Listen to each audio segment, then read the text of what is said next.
Hey everybody, it's Busted Strategies number 42. Jumping into another Premier Hunt draft. Premier Hunt, Midnight Hunt Premier draft. Premier Midnight Hunt draft. Let's do it. So yeah, good stuff, good stuff. Feeling good about it. We achieved the 4 winner in the previous video. I feel like that's all the confidence I needed to turn my fortunes around. Feeling pretty good about this. So let's see what we can assemble. Okay, well, that's a big one in the old Meat Hook Massacre. Most definitely going to be interested in looking at this. Just the big AOE removal is good, and then the abilities are surprisingly relevant and limited between the opponent losing life and you gaining life. So we're most definitely looking at that. Otherwise, yeah, I mean, there's not too much in this pack. If you're looking to start with Esper, like the next best card would be a Bereaved Survivor, and then if you're looking to branch out into the lands of red and green, there's the Obsessive Astronomer and Dawnhart Mentor. The Mentor is quite strong as well, but I can't imagine we ever want to really pass on the Meat Hook Massacre here, and probably not too much would actually be able to table out of this one, though. A little unfortunate. Just the first person that's really locked in on blue will take the zombie. Someone else locked in on black will pick up the occultist, and I don't think we'll see too much out of this one. It's like I'm looking at like the Obsessive Astronomer as something I would really love to table here, but I think this pack's probably just too weak. Maybe we'll get a Jack-o'-lantern back out of this. Okay, well, we can continue on with the control decky strategies between either Eaten Alive or Rite of Oblivion, and it's kind of an interesting choice in that the Rite is more high risk, high reward than the Eaten Alive, which is just a high quality single colored card. So if we ended up in like blue black or something along those lines, we'd rather have the Eaten Alive. But I think I'm willing to risk it and just go for the high risk, high reward in the Rite of Oblivion. Just having the 2-for-1 power out of this thing is extremely powerful. Otherwise, I mean, again, not another pack I'm really expecting to wheel anything out of. We could get a Jack-o'-lantern back out of this one. Wouldn't be surprised if Vampire Socialite tabled out of this, but we are definitely not lining up to being an aggressive Vampires deck. And so, I don't know, there are 3 blue cards this time, but I think we're still okay with just sticking with the Rite. All right, all right. Well, I would have felt a little better about this pack if we had just taken the black card in the previous one, but nonetheless pretty powerful. I'm happy enough to pick up the Scab Wrangler. Just tons of decks that can't actually beat this, and it plays fantastically in the blue-black control style decks. Otherwise, I mean, there's just nothing in the white cards that we get really amped about. The Ritual Guardian's more aggressive. The Gavany Silversmith cares more about having creatures. We do have things like Shady Traveler that would be sweet if they tabled, but I don't expect so much to happen. Okay, good stuff. Good stuff continues on, and so it's not obvious which way exactly we'll be taking this, but I'm fine to take the Ecstatic Awakener. I do like seeing that Startles are rolling around at this point. It does play fantastically with the Scab Wrangler, but I think at this point we're definitely leaning towards like playing black, and so I think I'm leaning towards just taking the Ecstatic Awakener here.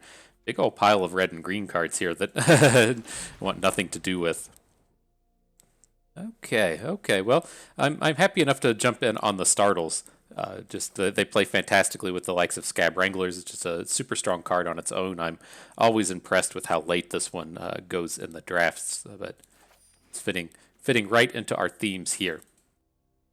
Okay, good stuff continues, and so we're kind of like pushing farther and farther away from playing this Rite of Oblivion. I mean, depending on how our mana fixing turns up, we may or may not play it. We do expect some of those Jack-o'-lanterns to table, but it's like Novice Occultist tends to be a fairly weak style card. It does work with the Ecstatic Awakener, works with the Rite of Oblivion. I'm kind of like leaning towards taking it, but the Shady Traveler typically it just feels much stronger since it can actually interact with some combats on the board. So, welcome to the squad. Siege Zombie's a fantastically late pickup here. Works for me. it's right on theme with this blue-black deck that we're assembling. And then here is the clear pack as to why we were really hard following this strategy of just drafting one Esper color and one not, as we have super late Shadow Beast Sightings and Sunrise Cavalries, but I don't think that's something we're ever going to be able to pull off. I'm going to just take the Silver Bolt here. I don't suspect we'll ever play it, but I suspect less that we would play something like Stormrider Spirit. So we'll pick up the singular removal spell. Jack-o'-lantern Tables, perfect, perfect. And then a second Jack-o'-lantern. Oh no, a Startle, beautiful. I was just tunneled in on there just not being any good blue cards at this point, but man, a 10th pick Startle is quite good. I'm very happy with the way this is coming together. No Way Out as a zombie generator. This is looking beautiful. Okay, okay. Nice little zombie control deck coming together here.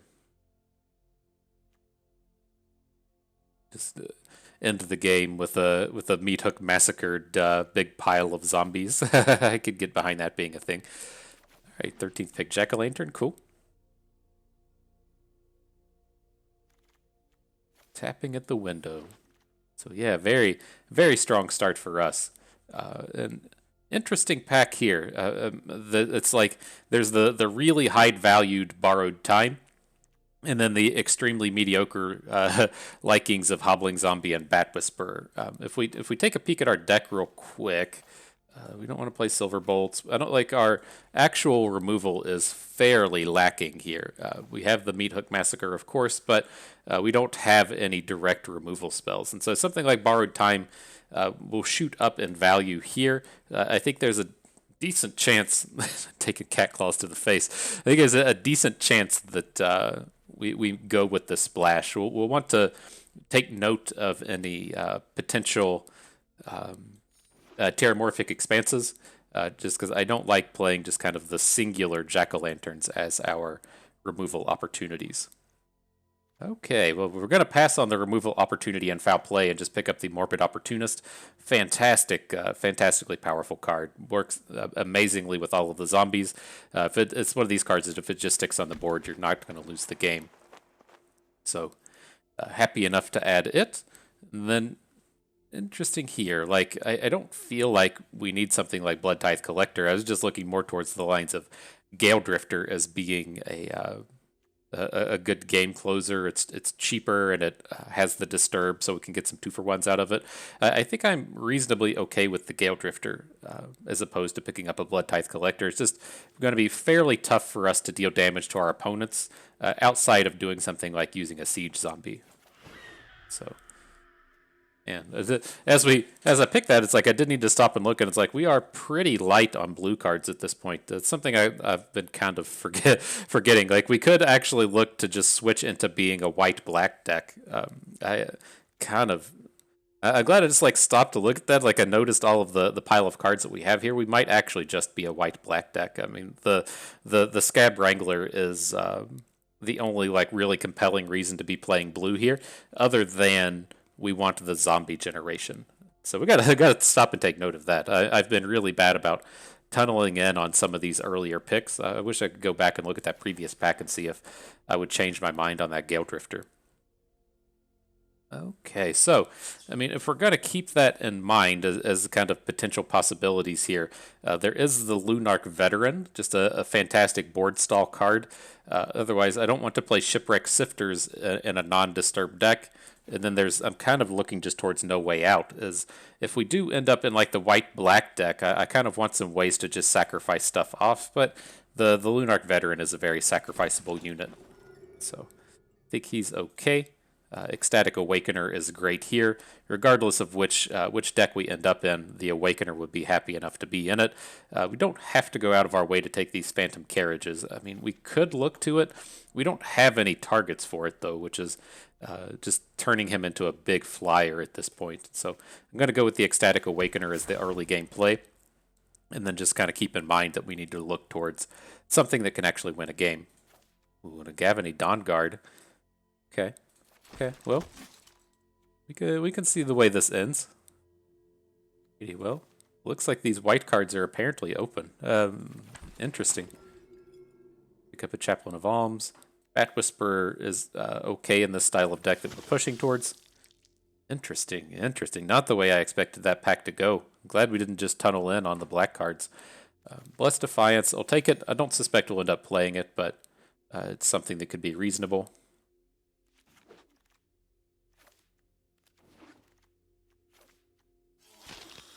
All right, bud, you're supposed to help me with these drafts. Yeah. Get the kitties out here. He's not saying look out for these white cards. And the 14th pick, Sunrise Cavalier. Oh boy, and Renin 7. we can slot that right in our deck. But no, it's unfortunate to open the green mythics and just be nowhere near it. I'm happy enough with the likes of Dreadhound, though. We are looking for a way to come in and close out these games, and Dreadhound is a reasonable way to do it. And then in this pack, we could conceivably wheel something like Candlegrove Witch or Bat Whisperer. Let me take a quick peek at our curve. That's my major concern at a state of game like this. How did all these cards end up in our stupid deck? All right. So the 4s, apparently all these cards just missed going in the sideboard. It's apparently too challenging to try and get them in here. Oh, okay. So the pack moved on. We picked up the Dreadhound. That was fine. I'm still out here trying to sort things. But with this pack, not too much going on. I can see that we don't have very much early game happening. And so I'm looking towards just picking up the Candlegrove Witch here. There's been a bunch of Bat Whisperers going around, so maybe we'll end up tabling one of those. Yeah, I like how this looks with the white-black. We could still consider, I mean, we have the 2 Jack-o'-lanterns. We might look towards playing a Scab Wrangler, but I think this is okay. Good Opportunist. Yeah, this collection of cards looks good. We just need to fix a bit of our early curve, if possible. And then, I mean, we do have 4 1-drops, though, so that's pretty strong in that sense. And then maybe pick up a later game type of play. But here I'm going to go with the Midnight Ambush. Not spectacular in these decks. We only have one way to flip it to day-night, so for the most time it's going to just be on the kind of middling removal side, but we don't have any middling removal right now. We've just got big removals, and so I would like to go ahead and pick one of these up. I'm eyeballing things like Soulgriff Guide.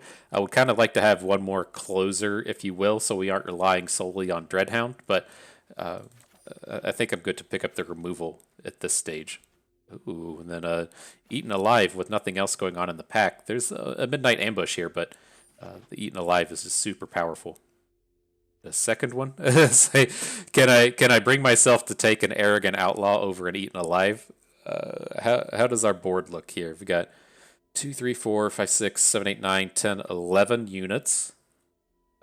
And the only like prospects we have coming back around would be the Bat Whisperers. I'm afraid that we're just going to get to the end of the way here and then just not have enough units. And so I'm going to pick up the Arrogant Outlaw. I'm not particularly excited about it, and I do concede that it is nowhere near as good as Eaten Alive, but we do have to make some concessions to our curve here. With this, we can pick up another Siege Zombie. Again, just another something to do in the early game. I think our late game is fairly well covered. I would have felt pretty good getting it if we got to pick up multiple cards out of that pack. Here, man, it's like I really have no desire to play Heirloom Mirror, but I'm really concerned about our ability to win a game. And so I'm looking to pick up the Mirror here, so we aren't just counting on Dreadhound to finish things off for us. Okay, this will work as a silversmith. Nice way for us to buy some time and give us some stats at our kind of later game plays. The Candlegrove Witch is fine. The Candlegrove Witches aren't going to be spectacular in this deck, but it shouldn't be ridiculous to give it flying, and it gives us something to do in the early game. So I'm happy to pick it up. I'm going to go with the Bat Whisperers here. I'm pretty sure we're going to end up playing these, just in terms of the 1-cost bat part of this giving us a Coven and having these Candlegrove Witches. I think we might be able to kind of control deck this and get some flyers going.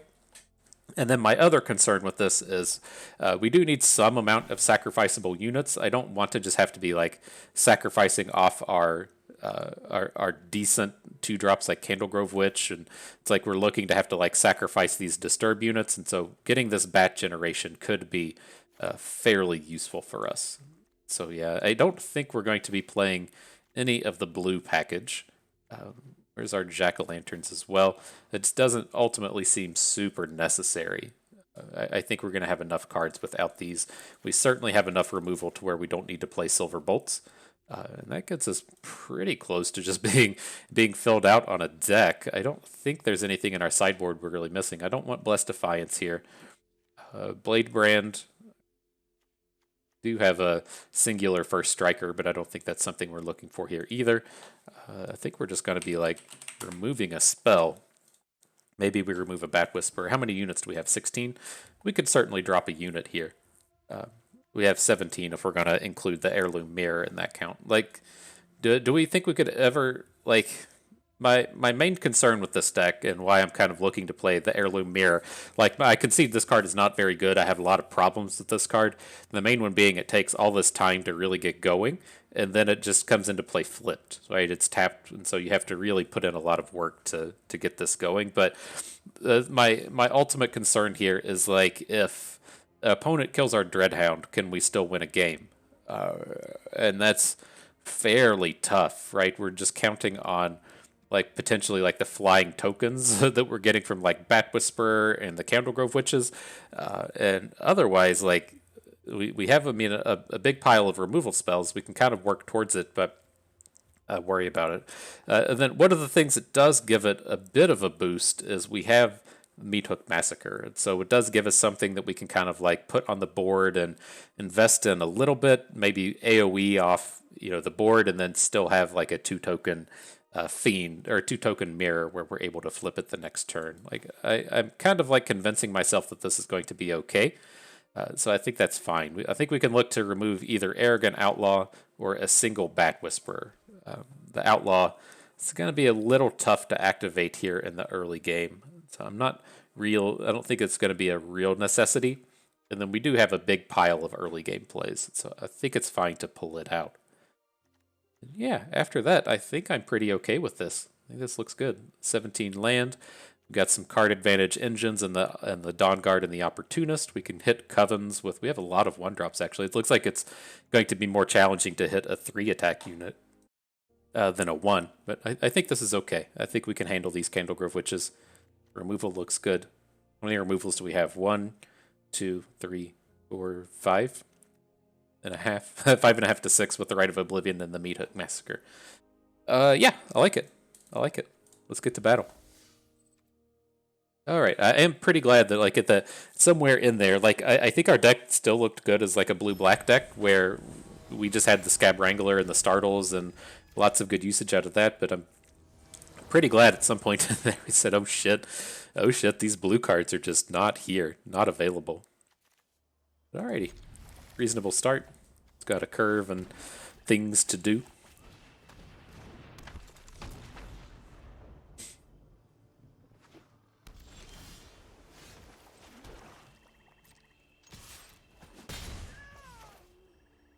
So how do we feel about this? I think we can get the Siege Zombie down. I was even kind of thinking to myself, it's like he's not really like compellingly important to our deck. I'm actually perfectly willing to just sacrifice it off to the Ecstatic Awakener. But let's see how this game presents itself. Like if he just wants to trade for the Siege Zombie, I'm okay with it. If he doesn't do anything, I think I just want to add in another card.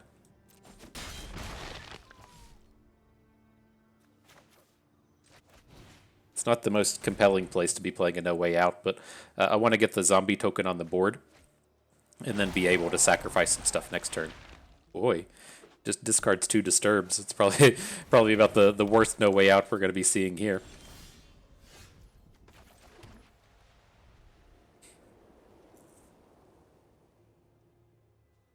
Okay, so at the moment, he milled a Dawn Guard. That's interesting. At the moment, our attacks are safe, right? He's not getting a big bringing a unit back with the Bereaved Survivor. And so I think I'm okay to just attack here. We can also kind of like protect if he puts the Siege Zombie in front of the Awakener. We can potentially make a play on those terms. But where we would keep his Grafkeeper on the board, but I think this is fine. We have the tools to kill off this Bereaved Survivor. Oh, hang on though. He's just gonna be bringing his Grafkeeper right back. I forget that it's a 2/1 in the graveyard, or a 2-cost unit in the graveyard, because you see the 3 once it's dead. But I think this is okay. We're looking pretty powerful here, even with the minor slip up.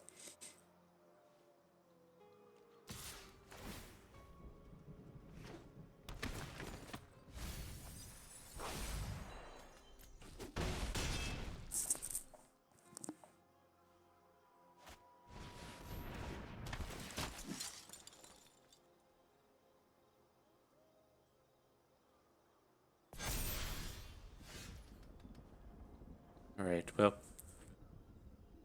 gotta slow down a little bit here. The Awoken Demon attack is still good. Missing on the land here kinda sucks, but is what it is.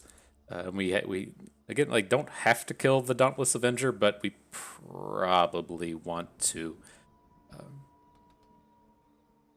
Only down to 2 cards. And he doesn't have anything to bring back with it. Maybe we do just still add a unit to the board.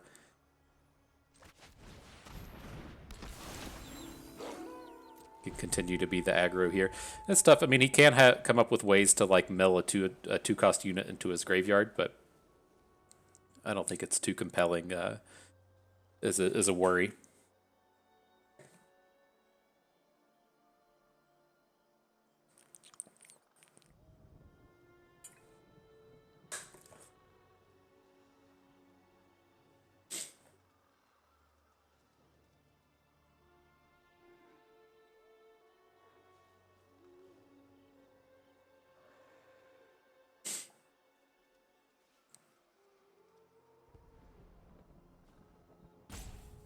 He's contemplating flashing back a unit and tapping something so he can get an attack in. I think I'm more than happy to play this game.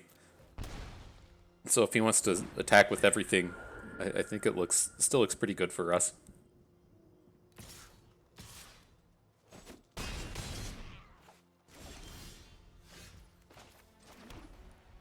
I think the question is, like, how close can this guy be to lethal next turn? And not super close. I think all of our attacks actually look pretty good here. We're going to get to play double removal spells. The only way this would be, the only kind of poor one here is if he puts like Whale Drifter in front of the Ecstatic Awakener, and then we have to spend 3 mana to flip it, and then we don't have a good, well, I guess we could Midnight Ambush the Whale Drifter if he does that, but I'm not super interested in that. I think we just don't attack with the Awakener.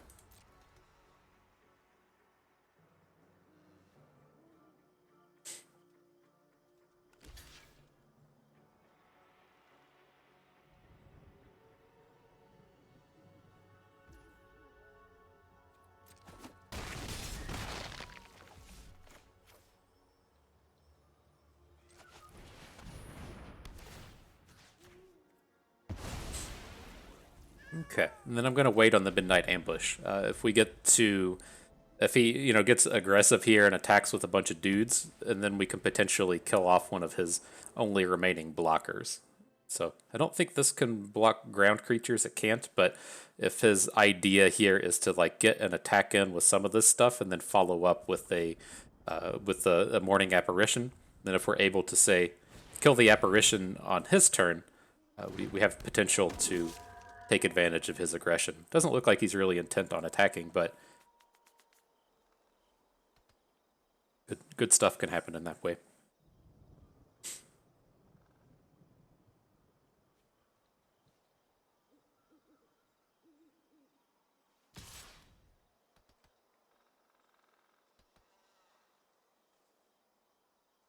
This is a little unfortunate. We can't defenstrate his flyers, and so there's potential for problems there. Okay. Do we ever block? I don't think so. Let's see if he tries to make like a Flare Faith play, then we just win the game.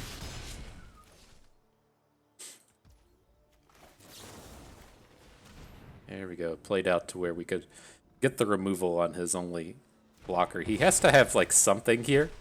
right? Because he was still getting lethal with that block. If he just blocks our Awoken Demon, we still have 5 damage on the board. So it seems like he might have had a Geist Wave or something.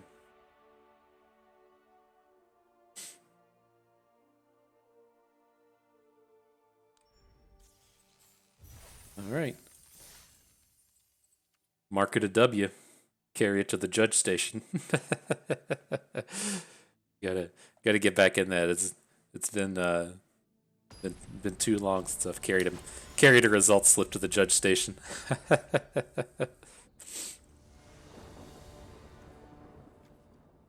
We got here. So, I mean, I think a hand like this plays okay if we pick up a swamp. Well, obviously, if you pick up a swamp, it plays okay.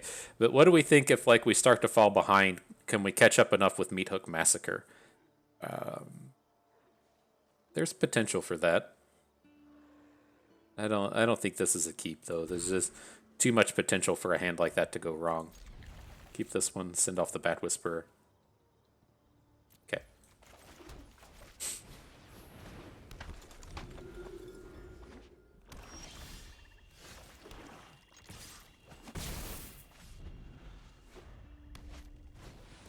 Sure.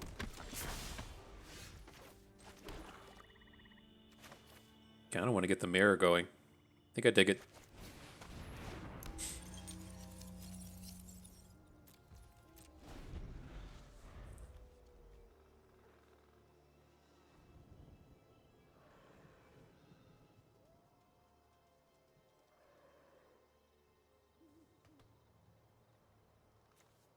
Say, what up, demon? Get this demon going.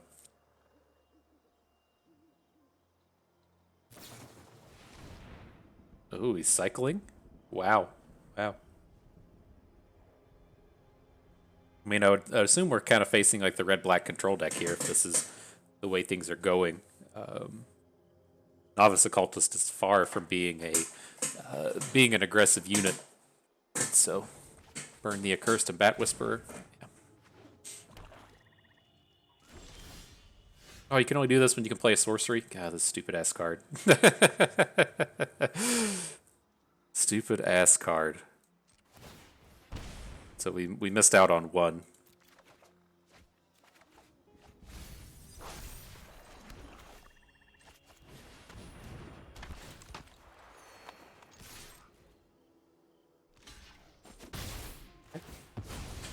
Thank you.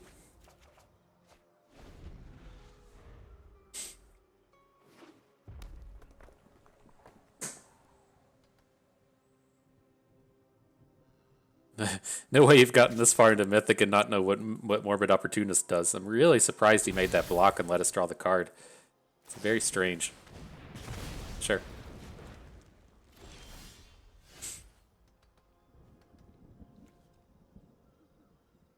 What are we looking to discard here? I think the Ecstatic Awakener. Well, maybe it's just the Siege Zombie here, and then we can follow up with both the Veteran and the Awakener. We're nowhere near getting the activations off of this thing.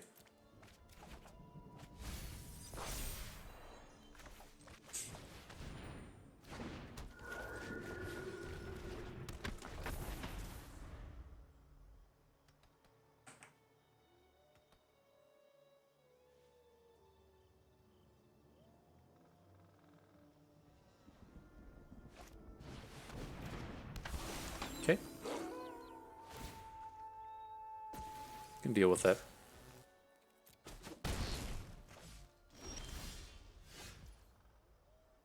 So what do we want to do here? I think we're good to just keep discarding land to this thing. We can still discard to this and then get our Oblivion Ring going.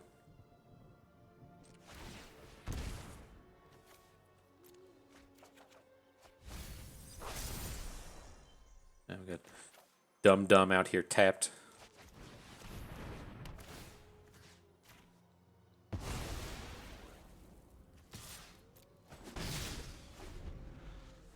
Right, well, we made the giant investment in this dude. Let's see how quickly he just dies to a Burn the Accursed. It's a random burn spell.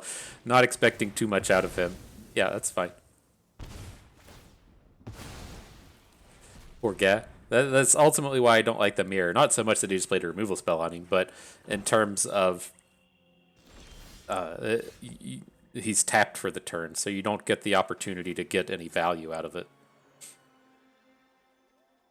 How do we feel here? I'm kind of liking just sacrificing off the Phantom. Tap our planes. Oh, this. I guess that's fine. We have a swamp in hand.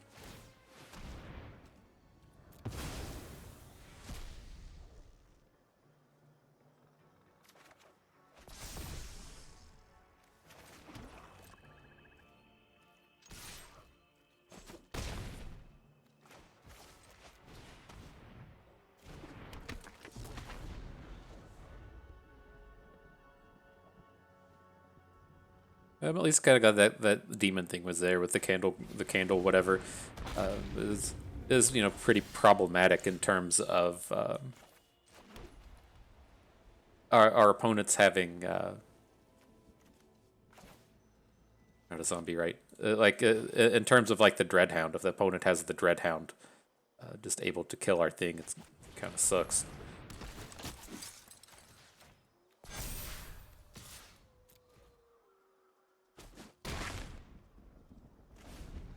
Okay, well, can't defenstrate a Purifying Dragon, but we can Rite of Oblivion if it comes down to that. I wanted to protect our little Awakener from this Dragon Blast, if you will, and see if we can't kind of produce a lethal next turn.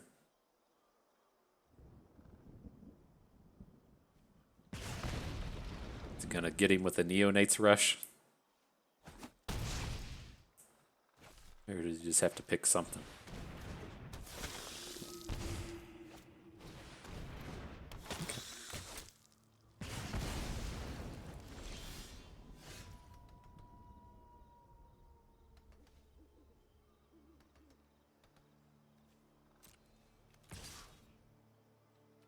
Oh, both of these attacks are good. Let's see. I'm curious if he's going to double block our Awoken Demon. Doesn't appear to be the case. So we need to take down this flyer.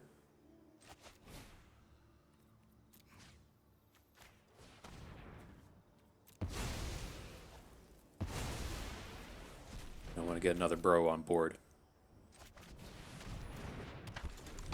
And the Shady Traveler, he can be a lethal if opponent doesn't play any cards here. I don't think they don't play cards with 3 in hand at this stage, but it's potential. What do I know?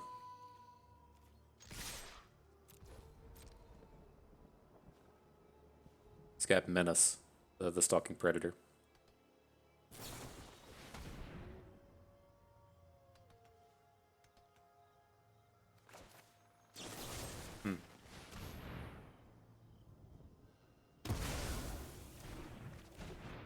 Should make it even more challenging now. Cool. We did it. We won the game of Magic the Gathering. Go us. Feels good. Feels good, man.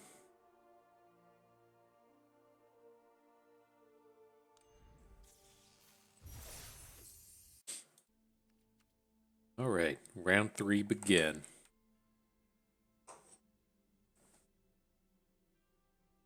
Oh, yeah. I meant to mention, I can't remember if I mentioned or not, but I think the YouTube algorithm has finally come around and realized we aren't playing Runeterra anymore. You can kind of see in like the subscribers and stuff to where when it was all Runeterra all the time, the people watching the videos were something like 60 or 70% subscribed, and now it's kind of flipped to where it's 60 or 70% unsubscribed, and so the the new folks are here, I guess. If you were here for the Runeterra and stuck around, we appreciate it. You know, you were just here for the magical portions, then we welcome you. But nonetheless, back to the game. This is a reasonable enough starting hand. It doesn't do tons, but I think it does enough to warrant a keep. And just got quite a bit of board stall going on here.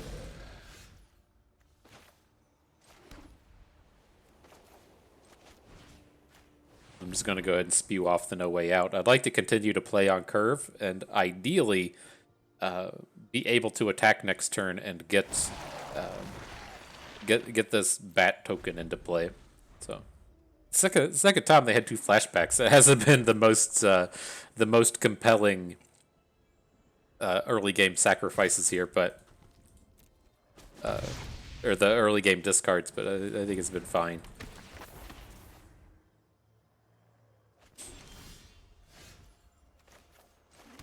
Meat Hook Massacre. Interesting.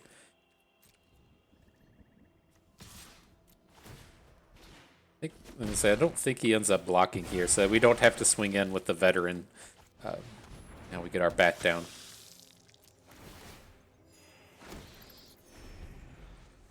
We'll see. We don't need to add too much more to the board in order to get a good Meat Hook Massacre.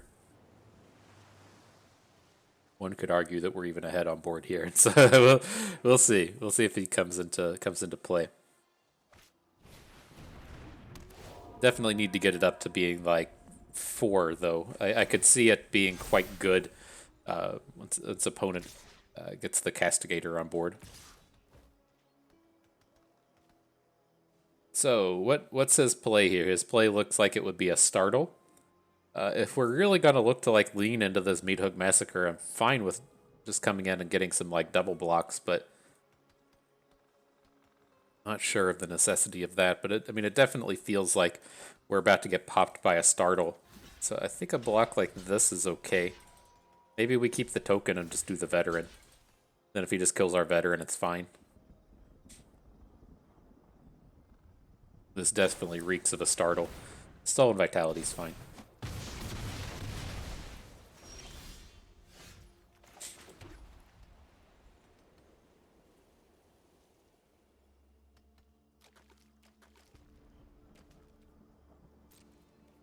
Alright, well, I'm going to give this a turn. I would like to get the Meat Hook Massacre on board, and I feel like he's probably just going to play some more stuff. I mean, like, how can you, like, realistically read into the Meat Hook Massacre being a card?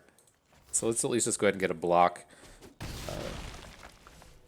He has the land Castigator. This kind of sucks if we don't draw a land, but might be able to pull something off here. Alright, doesn't seem like he's buying into it. So you want to just give it another turn? Let's give it another turn.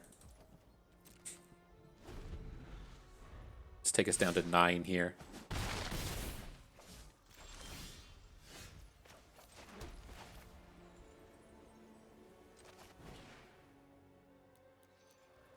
Three.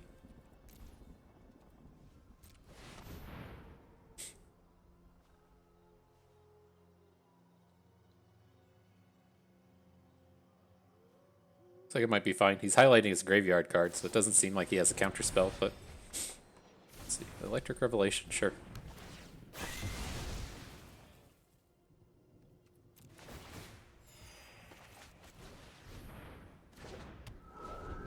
Alright, well, just need to find something to do. I would appreciate something to do.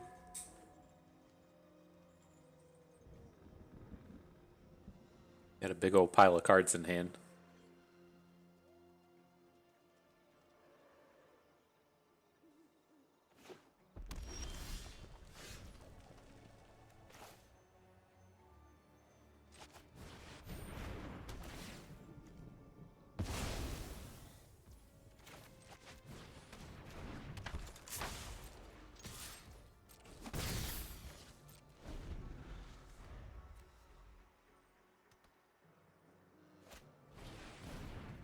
Okay.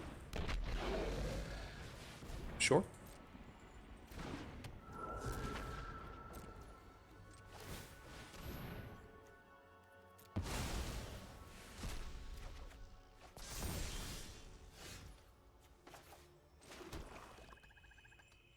Do we ever just die next turn? I mean, it's a reasonable worry, I think. I'm leaning towards just taking down the Archive Haunt so that he can't get any more any loots off of it, and then just stay back to block.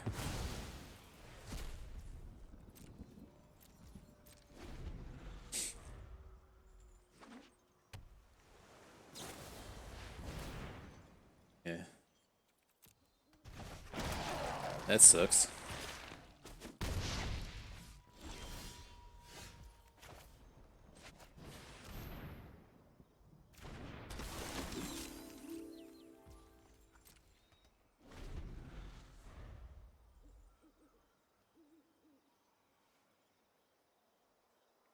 Might just get tempoed out from this point forward. I mean, we had the option to Rite of Oblivion the Festival Crasher, but it didn't seem necessary. It's like our unit quality was so high.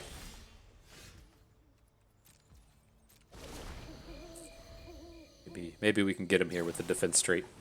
No, nope, can't. All right, I think that turned out fine. I mean, we took an extra 5 damage in there, like on the turns we were just passing with Meat Hook Massacre, but I mean, I think that still kind of played out into our favor because we just like didn't have anything to do. So I mean, maybe we should have just ran it out because we had the removal in our hand, but felt like we were super far behind. And I've been less and less happy with just running out these mind rots. Like I get that like the way we typically try to play the mind rot is you just want to wait till they have like 2 or 3 cards in their hand. It's tough for them to be, you know, high valued when it's turn 3 of the game. But it's kind of like we needed the unit to sacrifice and didn't really have anything else to do unless we want to start like burning removal spells. So it seemed reasonably okay. It seems like kind of a low roll that we've run into double flashback spells 2 times in a row. But if we ever find ourselves in this space where we even just get like 1 real card and a flashback card, I mean, that's not a huge ask, and then it feels so much better. Or if you get a land and a spell or something, it works out nicely. This hand is not a keeper. Just way too awkward. Better.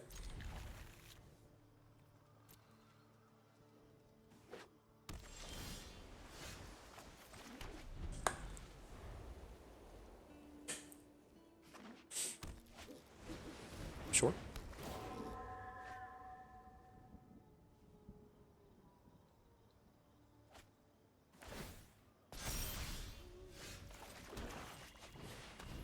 Alright, and you had the discard on the Castigator.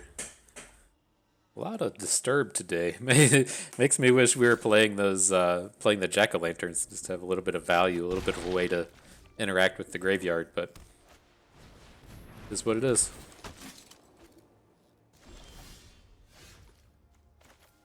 That's something we can certainly build up to. Do we want to add the Traveler? It's like I'm trying to like eyeball this 3 mana Meat Hook Massacre here, or this 3 -3/-3 one. But like how bad is it if I think it would be like against Disturb? I think even a 2 mana one is going to be pretty good. Right? If we get to Meat Hook Massacre and then the board is just like a Sifters and a Travelers, that seems like it's pretty good for us. And we also have this Gavany Silversmith in hand that we can use to make the Candlegrove Witch a 3/3 and then try to AoE all the 2s.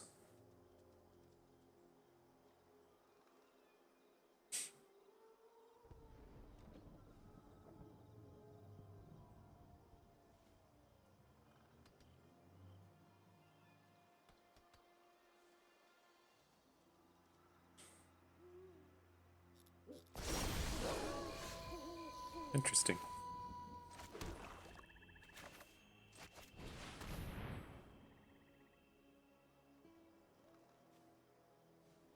What are we getting hit with here? Flip the switch, that's fine.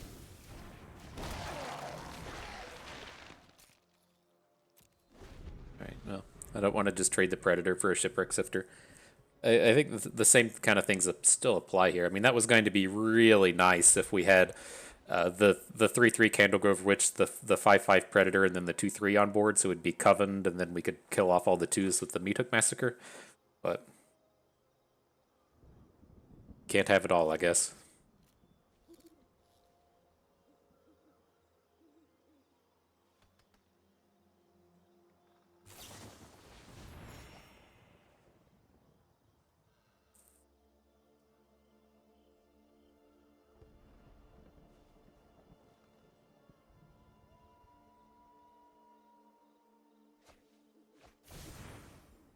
Discarded another Faithful Mending and a land, sure.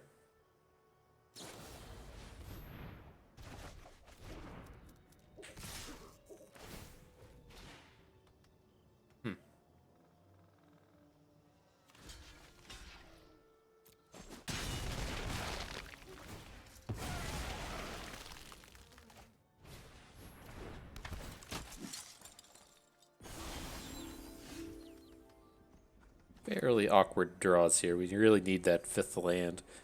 But alrighty.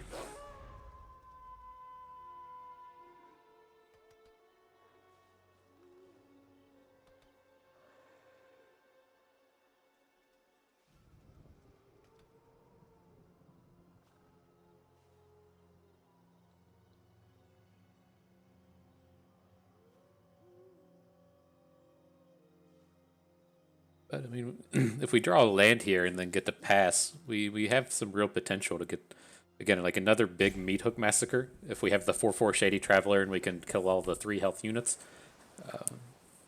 And also being at nighttime, we could potentially say like Midnight Ambush the Castigator and then clear out a bunch of smaller units. I think it could be interesting. This is about to be awful. Okay. I'll take whatever you're offering up. I'll take it. Gonna discard a Spirit. Is that the angle here? Wonder if he already has it.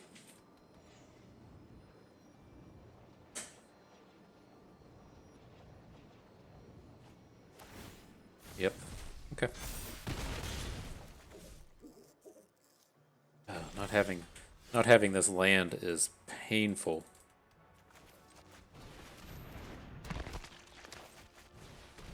Well, we can represent double blocks with these siege zombies. You know, I assume that this is just going to be like a. It's such a bad turn if he puts like the +1/+1 counter on the Shipwreck Sifters and then just plays the Castigator. Like, I don't see how we get around boards like that, but we just can't do anything stalled on the 4 land.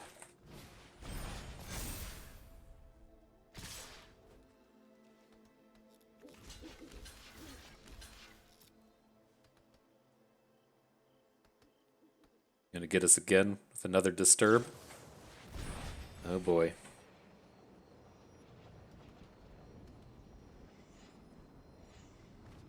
Yep. Okay. Oh, we had so much potential to take over that game. Just everything went wrong. Nothing went right that game.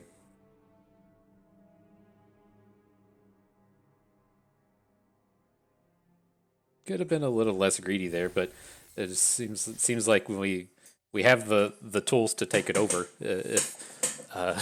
Some minor things can happen, just like drawing a 5th land, but it doesn't feel like it's ever a win if we're out here just like Oblivion Ringing that board. We really need the Oblivion Ring for the Castigator there.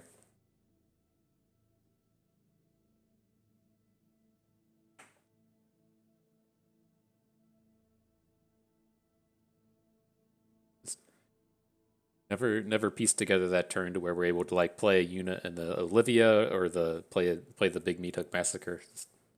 Yeah.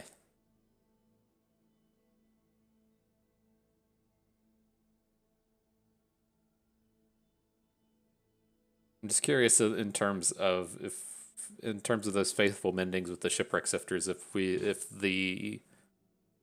um, if the spirit is already there, or if you're just drawing to the spirits. If he's just drawing to the spirits, then like where it's such a huge advantage, but not sure if they ever do just do that. Like I wonder if he would have just attacked with the party captain if he was having the +1/+1 counters up to chance.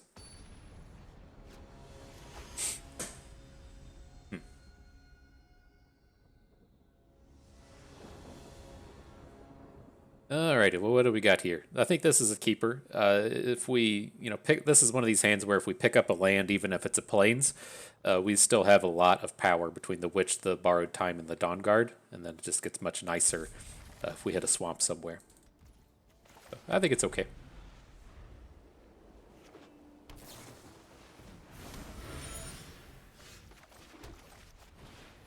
we pick up the swamp.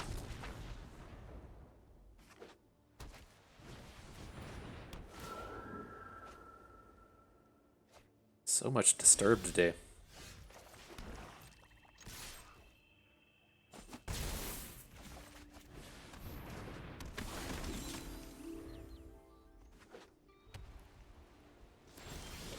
Whoa, that's big. Found a card. Gavany Silversmith. That's pretty compelling.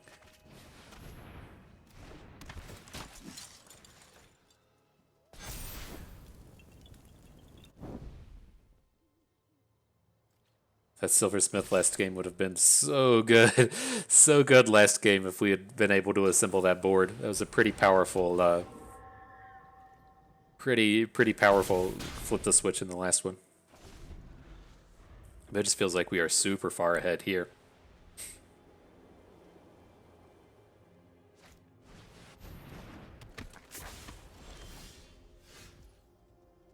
Alright, so how are we going about this one? I want to play 2 spells this turn. That's how I kind of feel about this. So we'll be adding either the Chaplain or the Awakener, probably the Awakener, and then playing the Borrowed Time. So I guess it should be a fairly easy Borrowed Time onto the Firmament Sage.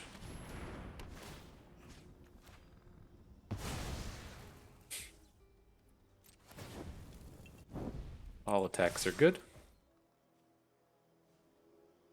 You can either like double up on the Candle Grove, or we can get a 1-for-1 trade on our 2/3. This looks good to me.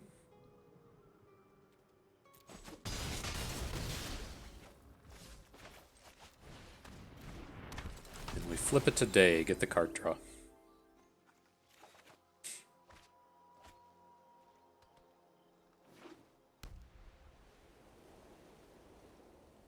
Does this only hit humans? No, a creature. I thought so.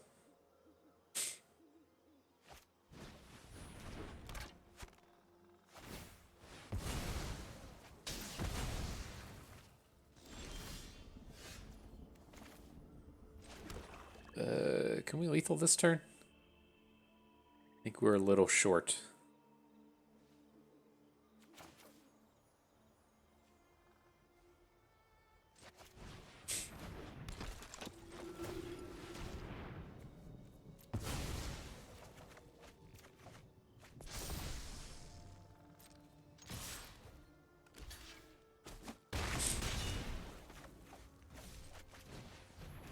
Alright, well, pretty overwhelmingly powerful board. Should be able to take this one down.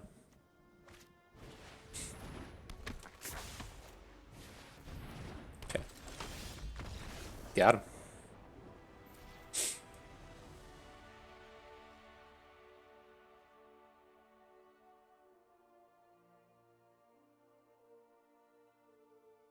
So, number 3 is I win number 4. 3. Feels much better when you get up to that 4-win mark. It's weird. It's not break even, but just losing the 100 gems feels decent.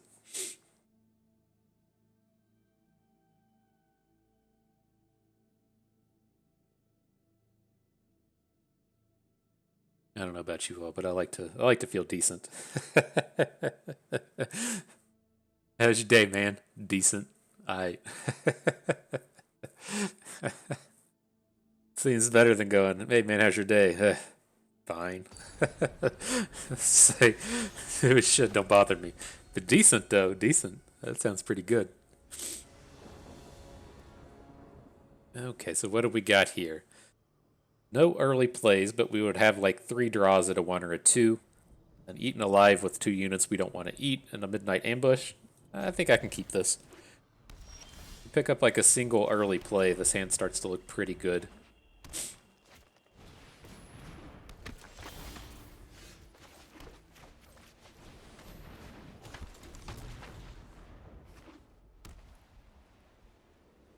Against green-white, I have to think that these morbid opportunists have the tools to live.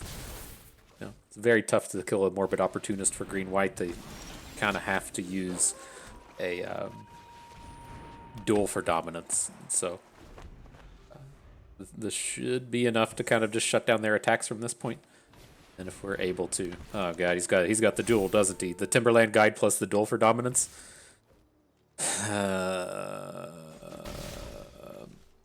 Maybe not. Okay, we can stop groaning.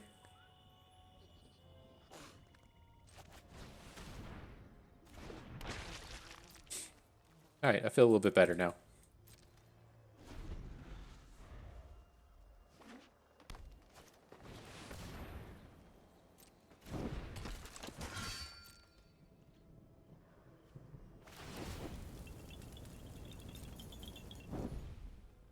Gonna get to fly in. We can still just like eaten alive down this Candlelit Cavalry. I was looking to get like a big night ambush at nighttime. But oh, hang on, that didn't do what we wanted. I thought we were gonna ace his coven with that. It's still okay. Drawing the card is nice, but not exactly what I was expecting to have happen.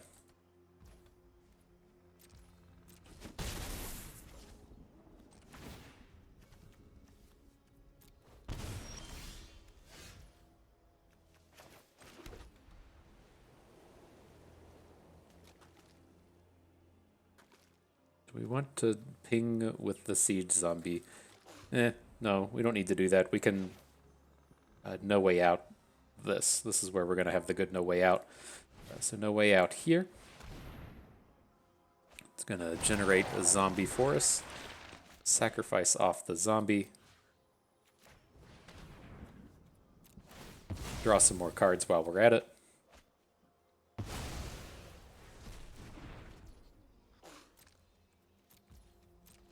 Okay. Looking strong.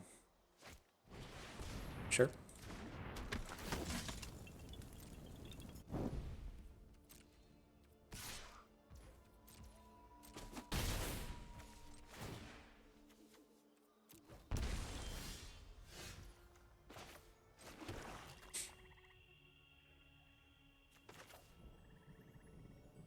Kind of want to, I think I want to just hit both of our Candlegrove Witches with this, but although I kind of would like to make the 4/4 Dawn Guard, I don't think it really gets us anywhere. Does like having the 3/3s really get us anywhere either? Because we can't attack through this Bird Admirer.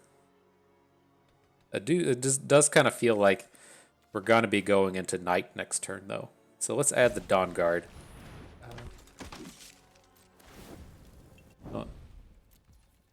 I don't think we have like a lot of compelling draws from the Dawn Guard, but we need to pick up some kind of answer to this Candlegrove Witch.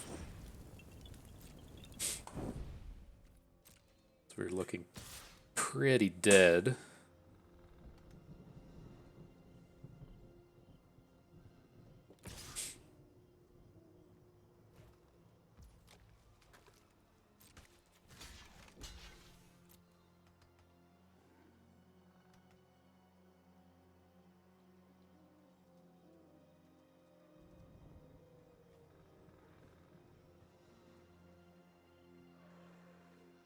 Doing something here. Did you really pick up a combat trick? Like the obvious attack here with the Morning Patrol is to have it either kill off a unit or have it go to the graveyard so he gets a flyer. Alright. It's like, oh no, you gotta be kidding me.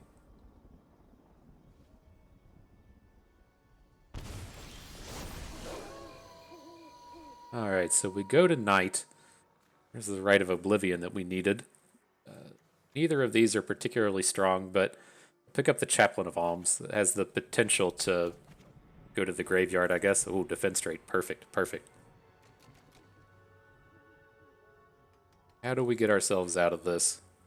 We definitely want to play 2 cards this turn and send it back to day. And we have to play the defense straight. So, I mean, we're going to be adding Candlegrove Witch. I think I want to add the Chaplain.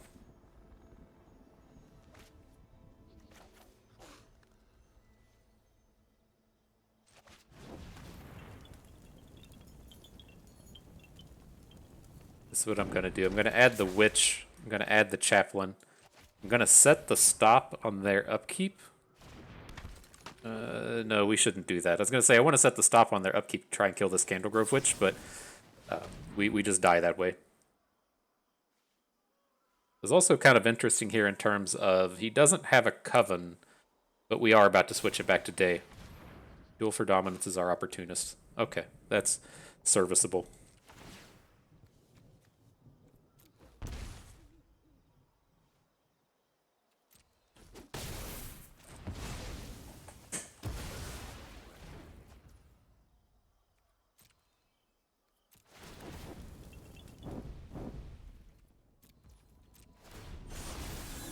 Okay, feel better. Feel better. There's a lot of expensive cards in that set of 4. Our Dreadhound and something else were in there.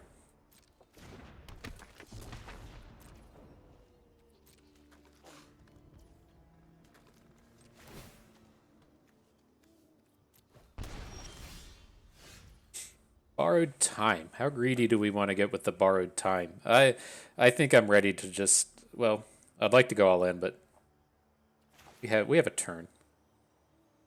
He can't kill us next turn with what he has on board. So let's start getting these Candlegrove Witches in. We missed a life gain as well. Oops.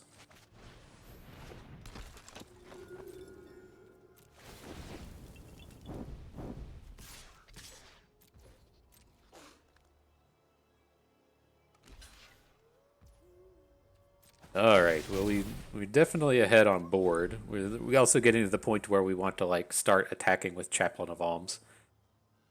Probably should have attacked with him as well. We're getting a little sloppy here, but hopefully we're okay. We're okay.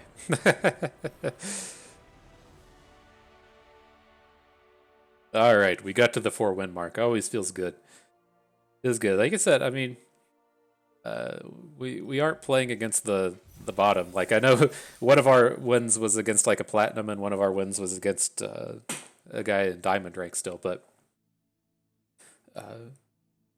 it's definitely tough. It's to where in like in like the best of threes, you were just playing against like randos. They might have some kind of like hidden MMR thing attached to best of 3, but when we played those high roller events, it definitely felt like the quality of opponent was much lower than we run into with these premier drafts. And so, playing up against the people at the top and maintaining these positive win rates feels pretty good. I mean, whenever you see like the at Worlds and those dudes playing in Worlds and they're like 66% win rates in I guess in the game, it's to be able to hold in at like 55 or push up to 60 is pretty big.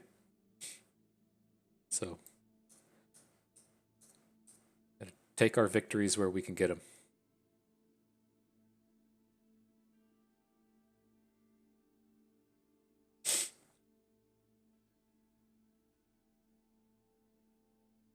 I've never seen if they've said the amount of people that make their way into Mythic. I mean, it's like in Hearthstone where there's not like an MMR system until you hit it, and so it's just a matter of winning more games than you lose. But curious what percent of the active player base hits Mythic in any given month.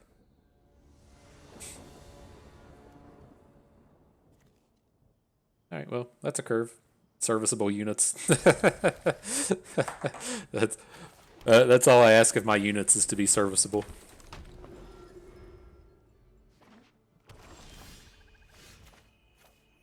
Oh, need the swamp here.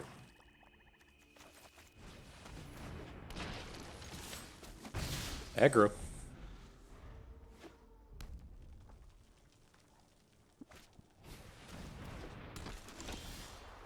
That thing can't block.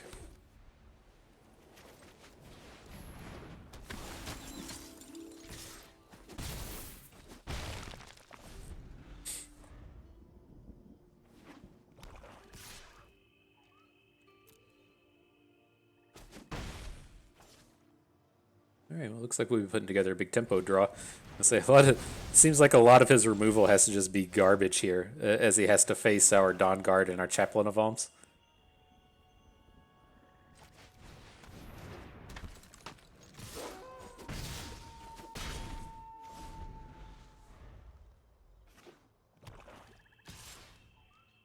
No blocks. Nice. It's huge.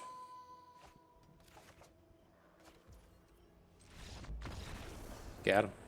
I was going to say, do we want to flip it back today? It sucks for our werewolf, but then we get the potential to draw more cards. I was pretty interested in flipping it back.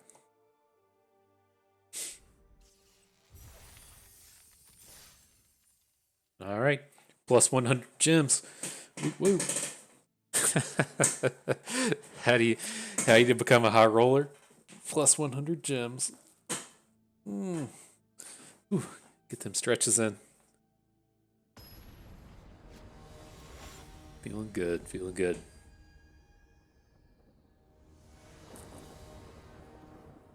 Oh, so what do we got on the play? I mean, I think we could manage a hand like this. My ultimate concern with this is we have Rite of Oblivion and Eaten Alive, and we don't have anything to sacrifice off. It's like I'm kind of looking at this and saying, like, okay, well, we have 2 land. I can start with Heirloom Mirror, and if we miss on a land, we can cycle a bit and look for him. But this feels already like it's a start to 5 when we just have this Eaten Alive Rite of Oblivion. So I'm going to send that one away. Much better. Much better. So we want to keep that. Now, I think we get rid of our Lunarch Veteran here. Like, I'm still kind of okay with these scenarios where we end up sacrificing off Candlegrove Witch to the Ecstatic Awakener, but would we rather, maybe we do just throw away the Candlegrove Witch so we can play a bit more of a value game in terms of what we're sacrificing to the Awakener, only losing half a card to the Veteran.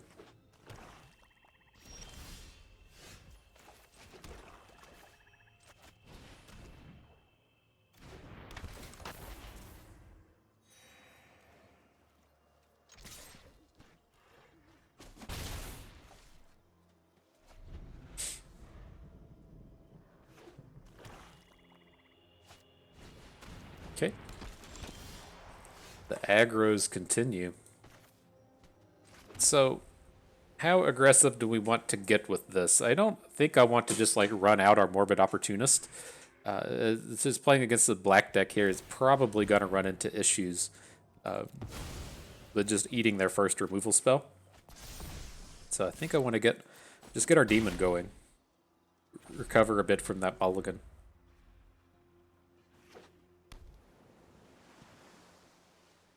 So now I feel like if his first removal of the game is a defense straight onto the Awoken Demon, yeah, it kind of sucks, but it's not nearly as bad. We got to pick up a card in the process.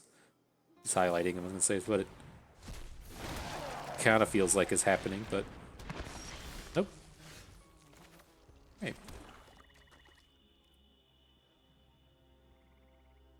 So that's interesting with the Heirloom Mirror, if we actually want to use it. I don't want to discard the Opportunist or the Borrowed Time. So, the Awakener is going to go.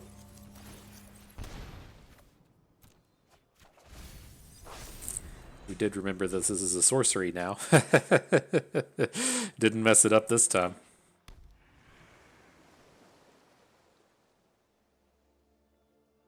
Kitty's back. Kitty wants these top-notch scratches. Here you go. You can get in there, bud. You gotta do this.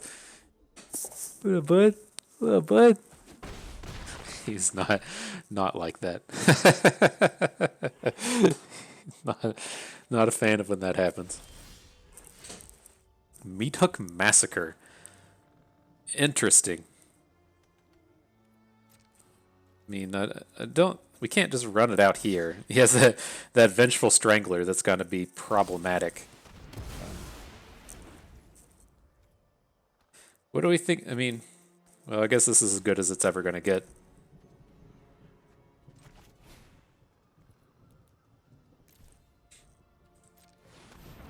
Right, and we're getting the Strangler off the board as well, which is, going to potentially kill off one of our units later.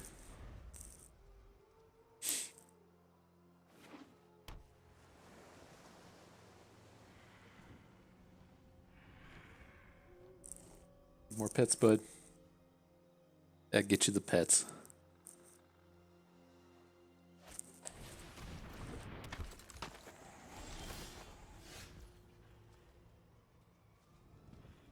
Okay. Well, he's like playing this out like his play is going to be like a counter spell, but I mean, if we get a counter spell at this stage of the game, I'm kind of okay with it.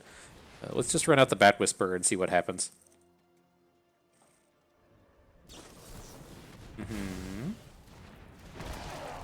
Because we got some pretty high-valued bros in hand.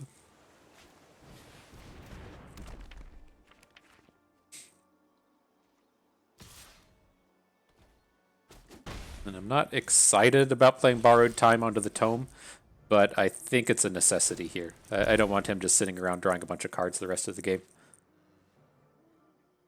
Right, once we've finally got him drained of a hand, let's just get this taken care of.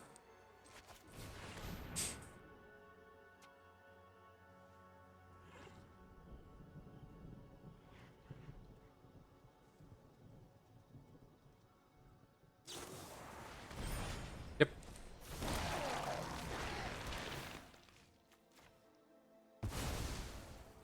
Interesting, he chose to Rotten Reunion instead of drawing cards. I think he'll probably regret that one in the morning.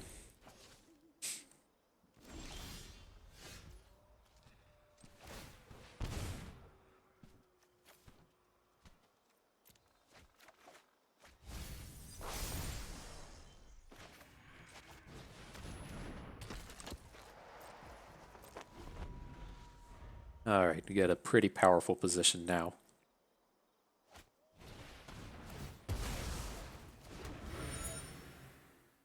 That wasn't very nice. Not a real fan of that. Not a bad draw.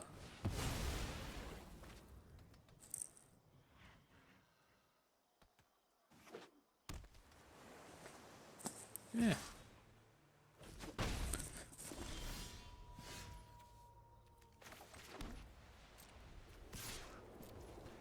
Okay, we're pretty safe. We do have to watch ourselves to a degree because he does have the 2 zombies on board, but we're about to get some blockers down. He can't block anything here, so as long as we just don't die this turn, should be pretty okay. Just exile a creature card from a graveyard, put a +1/+1 on it. So even if he has a ground unit, if we draw a land, we should be able to win the game. Or if we want to give him +1/+1. Oh my god. Fuck.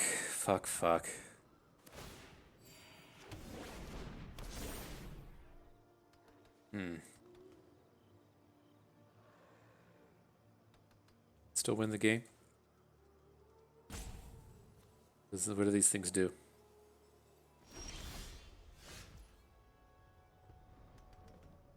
Alright, so this won't activate until his turn. We're okay. We're okay.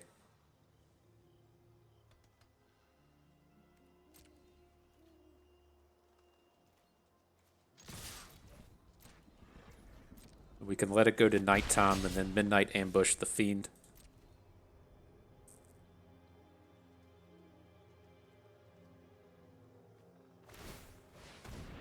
Okay.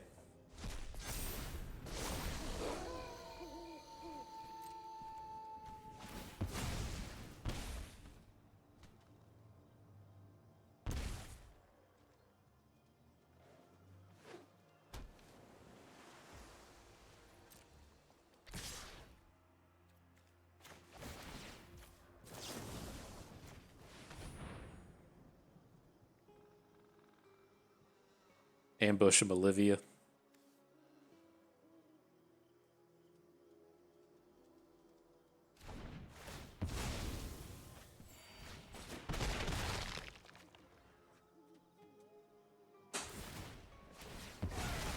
Alright, well that seems good.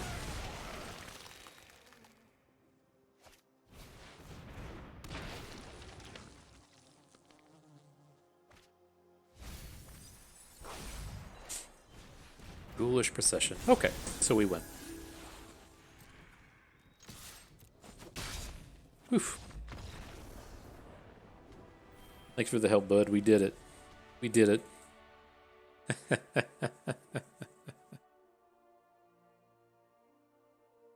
All right, we're in our way to the final battle. We get one shot at it. All right. My kitty left, so we're on our own, but let's see what we can do here.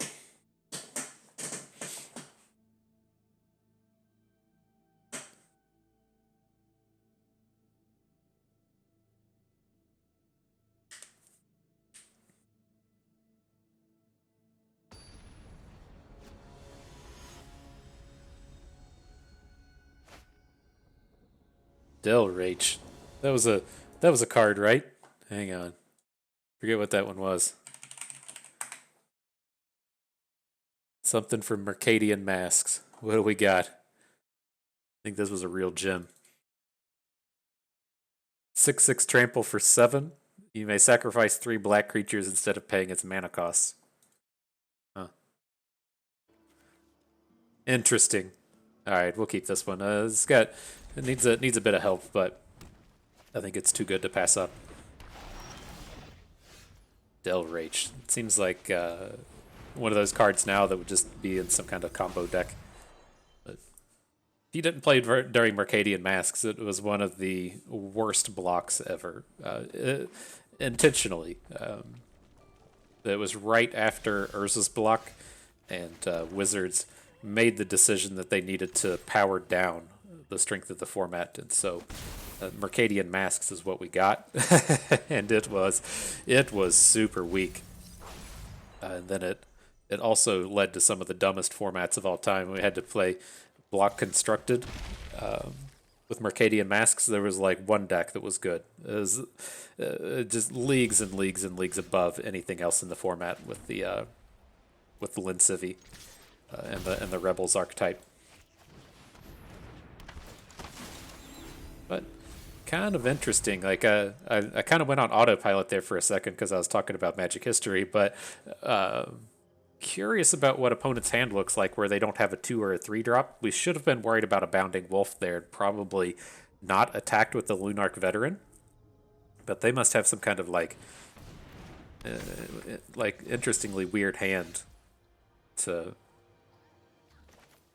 have this go like this. So, are we willing to trade the Dawn Guard for the Contortionist Troop is question number 1. Question number 2 is, do we want to Midnight Ambush the Contortionist Troop so we win that combat? And I think that's kind of where I'm landing here, is I want to offer up the trade, see if they're willing to take it. If they do block, then we'll Midnight Ambush. If they don't block, we get the Bat Whisperer. And I think this leaves us in a decent space. We're looking to start having good no way outs. I assume who cares? Like, are they going to play a 2-attack unit here? What 2-attack unit really matters? I guess if he has a second Contortionist Troop, that would be kind of sucky, right? If he gets the 4/4 troop and then gets to start spreading out tokens, but like the majority of the stuff that gives him a Coven here is not particularly afraid of.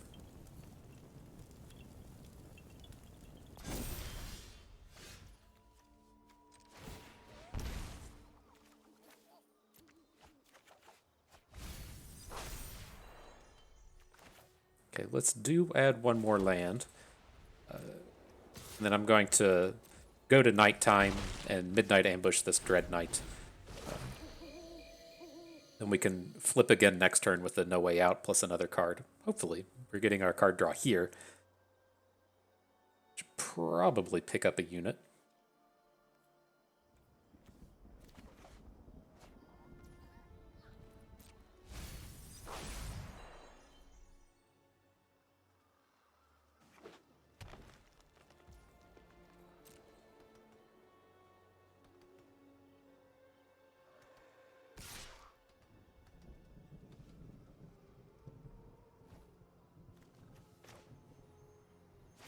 Let's put blocks in front of it and see what he does.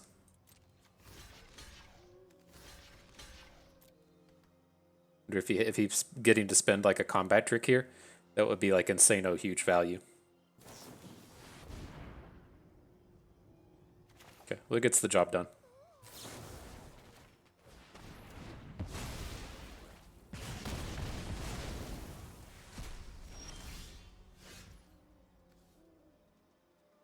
can do all of this. Let's make sure it taps our mana properly.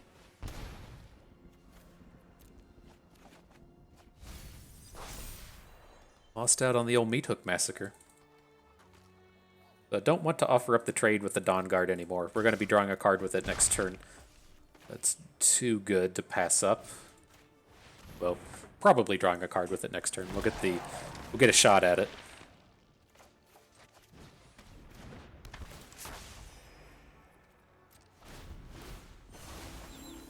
And we got one. So cool. I mean, he can force the issue with not sending it to night if he wants to play his Electric Revelation, but we're getting to this space as to where it should be a little more challenging for them to stay in daytime. He can remove any of our units with this. He has access to Burn the Accursed, but I don't think he can play anything this turn. Let's Burn the Accursed. Okay.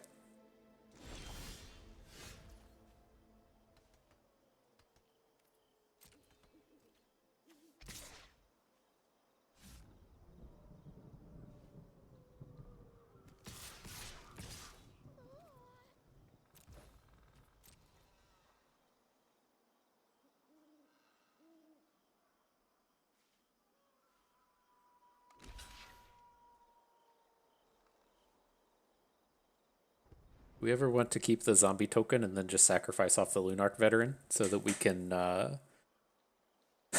get the flyer on board?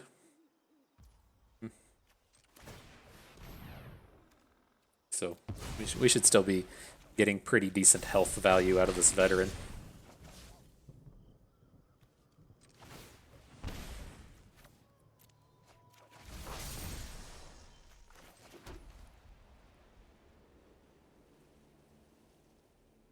Go to night. We have so many cards now. It's not as compelling to want to come out here and draw cards, but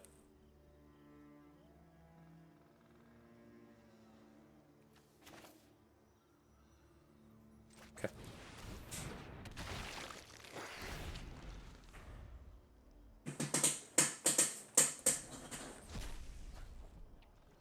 So he gets our removal spell. I would assume he wants to burn the Accursed, our Inherited Fiend now, but we got another removal in hand. That's a 5 mana play to play Burn the Accursed, so I probably can't add anything to the board. We're just getting farther and farther ahead here.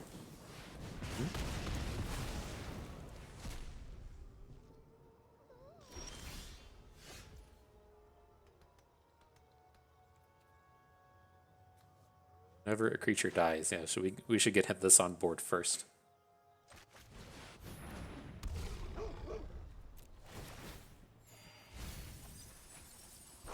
Got one.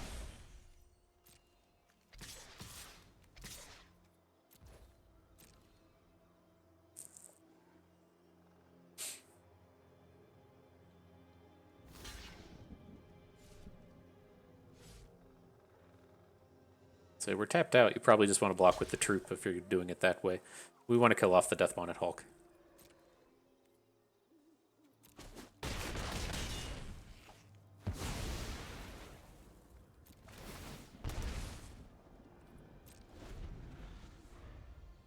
Alright, then I'm pretty sure this one's done. Pretty sure. There we have it. Ooh, nice little 7 winner. I forgot how to do that. I forgot what it was like to forgot what it was like to win one of these things and collect the trophy after the shit tiered couple days I had earlier in the week. Very nice to push through here. So, all right, good job. Let's take a moment. We'll get this pulled up and talk about it a little bit more. Okay, so yeah, I mean, as far as the deck itself, I don't think there was too much about this one. We you know, it's a fairly standard white-black control deck. We don't have the aristocrats going on here.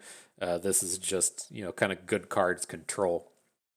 You know, at least one of the things that we really look to towards this deck is you have to have some amount of things to sacrifice. Like we saw definitely one hand, maybe a couple in there that we had to mulligan just because we were sitting on a couple of sacrifice cards and nothing like really meaningful to sacrifice off. And so you do have to kind of watch yourself in those terms. The sacrifice cards are more kind of readily available in blue, where you find your startles and your flip the switches. But I typically always run at least one no way out in these decks. I'm not opposed to playing two. You can get things like Bat Whisperer for sacrificable cards, and then in the early game, I mean, if we're still just like sacrificing off another Ecstatic Awakener or sacrificing off these early game Disturbs, or this isn't a super build around Candle Grove Witch kind of deck, those are all pretty fine. And so I think at least the thing I like to call it with this is, I mean, we didn't run into it too much to where we needed the demon from the mirror or we needed the Dreadhound to come out here and win these games, but we also played against like Disturb like 4 times, and those decks just don't have any removal in them anyways. And so I think if we played against a more kind of like even amount of decks, like if we're playing against like blue black or white black, any of the black based decks, I think we would have been happier with this addition of the Heirloom Mirror. And then I think if we're playing best of 3, we probably could have just left it in the sideboard. But this is, arguably, well, not arguably, this is not a very good card. Again, taking the 3 turns to activate it or whatever, it's just the problem with this, in my opinion, is you make all that investment in it and then you don't get anything out of it. And so if it untapped and then was able to like attack the turn that it flips, I think that would be interesting. If you could use it on your opponent's turn, I think that would be interesting. But it's so easy to get through these like 3 iterations of the token and then just have the fiend not do anything. But I don't know. You can definitely do worse. I mean, if you flip it and then exile something out of your opponent's graveyard, that might be enough to be good sometimes. And so I don't want to go out. Don't want you running out here thinking that Heirloom Mirror is is the bee's knees. This is not particularly strong, but it has its applications. Then otherwise, I mean, we had some ways to get card advantage, be it the No Way Out, the Opportunist, or the Dawn Guard. We had very good removal. Had the Meat Hook Massacre and the Rite of Oblivion doubling up on those. And then it was just mainly a matter of having a pretty good curve. So all in all, not a bad deck and fairly straightforward. I thought the interesting part was actually in the draft as to where, it was tough. Like, this is the kind of thing where in pack 1, I think the Massacre is an easy take. The Larder Zombie is something I don't suspect that we would wheel, but this is kind of like how you're looking to pick up your Larder Zombies, is catching a wheel out of a pack like this. But I don't quite remember what came out of this. Our thing was we were kind of talking about wanting Jack-o'-lanterns, and so I think we remembered that there was one here. Pretty sure that's about what we got at our pick 9. And at pick 10, there was another one, even though there was a super late startle and a trapper. But it is important to kind of watch out for things like this, because as we ran into pack 2 and took the Rite of Oblivion, the Jack-o'-lanterns are how we're really looking to play 3 colors. If you're not playing green, you're kind of limited to Jack-o'-lantern or the Crossroads Candle Guide or picking up Terramorphic Expanses. And so this is the way to get in your 3rd color. The Jack-o'-lantern's fine on its own anyways, but they're super important if you want to play 3. But here, I still stand by this. I think the Rite of Oblivion is powerful enough that we're willing to take it over Eaten Alive. I would understand your argument if you don't want to branch out into white-black and pick 2. But I think kind of my stance on this format is we're oftentimes getting towards like the deck building stage and having like 30 playables. With this deck, I think we had like 24 at the first pass, but then we still had some playables in our sideboard. You can most definitely take a risk on some of these high valued cards, given that it's pretty easy to pick up enough playables. Now, the downside to this one is, these removal spells are pretty important to have, but there's so many in black these days. I think it's okay just to go for the Rite of Oblivion. I mean, between Defense Rate, Eaten Alive, Midnight Ambush, just tons of removal. It's not super hard to pick up in this format. Here, like the Scab Wrangler, again, this is an extremely powerful card. A lot of decks can't beat it. We were looking to be, right in the zombies deck here at the beginning, but I'm not quite sure where this got away from us. I wanted to take a peek at the blue cards, because it was like the blue cards we actually wanted ended up tabling, right? We got like the 10th pick Startle. I thought we got another Startle down here. It must have just been the Jack-o'-lantern, but the blue, it seemed like it was available and it was opening late, but we just never quite saw enough of it to be good. Here, I still stand by the Traveler over the Occultist. It would have been nice to have some of these kind of easy sacrifice cards like the Occultist, but I really like the Shady Traveler in these decks. It's such a good shutdown on so many decks, just having the 3 health unit on the board. Pretty easy Siege Zombie. Silver Bolt. We've talked about this. We don't really want it, but if we end up with no removal somehow, then we have to take it. Jack-o'-lanterns are good. The late start will show up. And easy pack 1. Pack 2. I'm glad, really, that we ended up picking up the Borrowed Time. I don't think it was this pack where I realized, yeah, we don't have a whole lot of blue, but I'm glad we took the Borrowed Time. That was still would have been a pretty reasonable splash if we ended up in blue-black, splashing the Borrowed Time and the Exile spell, but easily the more powerful card out of all of these. Morbid Opportunist, super easy pick here. This is one of the premier black commons, and we are most certainly playing black at this point. Here, this one was the one where it might have gotten away from us. Like we didn't take the Gale Drifter. At the end of the day, I probably would have played Blood Tithe Collector over the Heirloom Mirror if we had it. But you know, when we thought we were in blue-black, I think this was fine. And I think this was the pack. There weren't any white cards, but we went, oh shit, we're definitely light on the blue picks. And as we kind of pivoted with the Lunarch Veteran, I think that was an important distinction to make, that we're probably not drafting blue. There was the Phantom Carriage, but we didn't have any targets for it. So we go with the Awakener, and then we get a big time payoff in this Gavany Dawnguard, one of the premier uncommons. Chaplain of Alms is okay. And then, yeah, from this point on, we're pretty well locked into white-black. I don't think we saw too many compelling picks after this. The Dreadhound is easy. We need a big closer. Sorry, Renin 7, I'd love to have you, but not today. Just better curve filler than the Arrogant Outlaw and the Candlegrove Witch. And then, yeah, nothing too spectacular from this point forward. So, yeah, nice little set of battles. Nice little trophy winner. Let's run out here, claim these prizes, and call it a day. Get these packs open. We can get our 5 packs of gems, our 100 gems in a mythic at the end of the day. Oh, we already got our mythic. We are getting real close. I want to check on our mythic status. I know I needed like 15 the last time I checked, and I feel like we've opened 5 or 6 since then. And so we should be getting pretty close to wrapping up the set. I think Crimson Vow comes out on the 19th, and so that would be about 3 weeks from when this video comes out. Have to imagine we'll just have a complete set by then. Have to imagine it. What do we got here? Wild card really gets in the way, picking up these wild cards. But yeah, see, we're up to 30 rares now with 12 mythics. I'm looking to start playing a bit more constructed now, and so I kind of want to make a end of the season run out of diamond and up into mythic. I don't know if I can do that in 4 days, but that's something I would like to do. But yeah, let me check the collection real quick, see where we stand in terms of finishing this off. How do I do that? Filters, 1, 2, 3, and Innistrad. So, oh man, we're really close. We need 1, 4, 5, 6 mythics, and then we'll have the complete set. So I know that we like draft a lot more than your average person, but in terms of collecting all the cards, it's pretty easy. I mean, we've got them all. We could easily just finish off the set right now if we wanted to, but we won't go about it that way. Alrighty, well that's going to do it for us today. I hope you all. What could we help you with? I hope you learned how to. Orzhov? Is that as good as we're getting? We have the Opportunist. I hope you learned how to take the most of your opportunities. You maybe learned a thing or two along the way. Had a good time watching. This is Bust, and we thank you for being here.